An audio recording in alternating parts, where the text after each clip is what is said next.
आज की इस वीडियो में हम बात करने वाले हैं क्रिएटिव राइटिंग क्विज 1 के आंसर्स के बारे में। क्विज के आंसर्स बताने से पहले मैं आपको बताना चाहती हूँ कि मैं यहाँ पर क्विज के जो भी आंसर्स बता रही हूँ मेरी अपनी पर्सनल चॉइस है। अगर आप मेरी चॉइस से इत्तेफाक नहीं करते तो आपके अपने ऑप्शंस में से अपनी मर्जी का कोई भी ऑप्शन सेलेक्ट कर सकते हैं और अपने क्विज को परफॉर्म कर सकते हैं। क्विज के आंसर्स बताने से पहले मेरी आपसे रिक्वेस्ट है कि अगर आप पहली बार मेरे चैनल पर आए हो तो जल्दी से सब्सक्राइब कर दो, क्योंकि मैं डिजिटल स्किल्स से related all exercises and quizzes के सॉल्यूशंस आपको प्रोवाइड आउट करती हूँ। तो चलिए अब अपना क्विज शुरू करते हैं और फिर मैं एक एक कर इन सब के आंसर्स आपको बताती हूँ।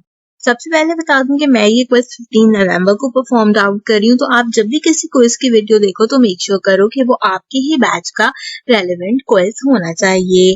पहला क्वेश्चन है, a story that lead a reader toward a specific theory is called cause and effect, case study, science friction, science non friction. तो इसका करेक्ट आंसर रहेगा केस स्टडी। हर क्वेश्चन के बाद आपने save and move to next वाले button के ऊपर क्लिक करना है। सेकंड क्वेश्चन है, editing must not be done during the dash phase. आपको एडिटिंग कब नहीं करनी चाहिए? री writing, editing, writing, reviewing.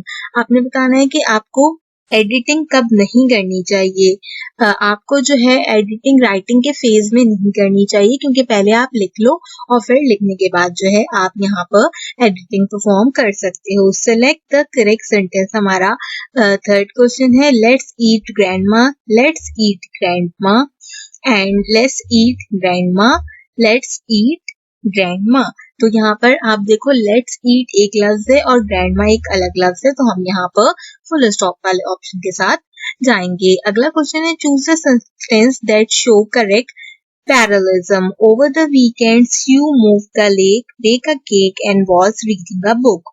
Over the weekends, you moved to the lawn, bake a cake, and read a book.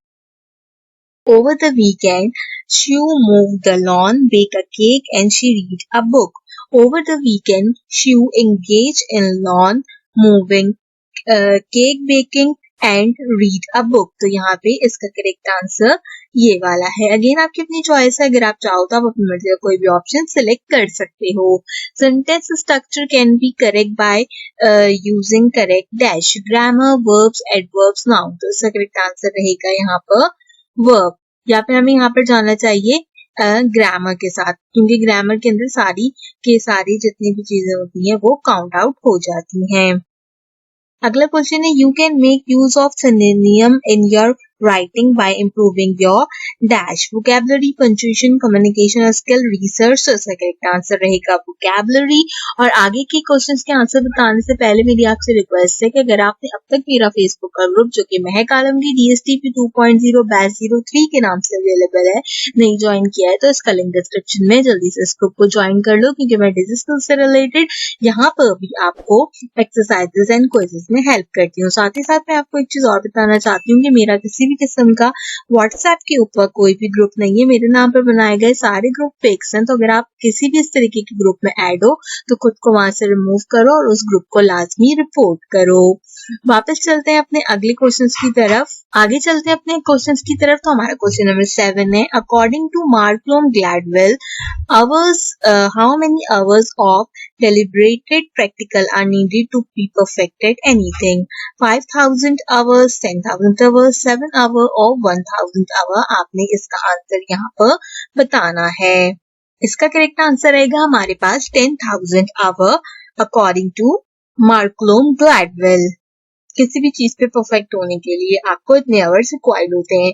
Choose the correct statement from the given option. They ask him and I to join the staff. They ask he and me to join the staff. They ask him and me to join the staff. They ask he and I to join the staff. तो इसका correct answer रहेगा they ask he and me to join the staff. उन्होंने हम दोनों से पूछा, उससे और मुझसे हम दोनों से पूछा स्टाफ ज्वाइन करने के लिए।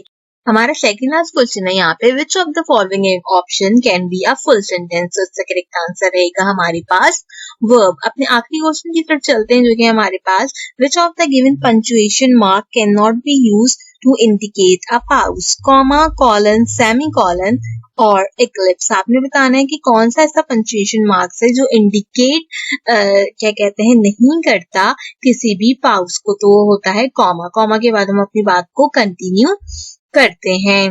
ये था हमारा काफी अच्छा सा क्रिएटिव राइटिंग का क्विज। मैं उम्मीद करती हूँ कि ये क्विज आपको पसंद आया होगा।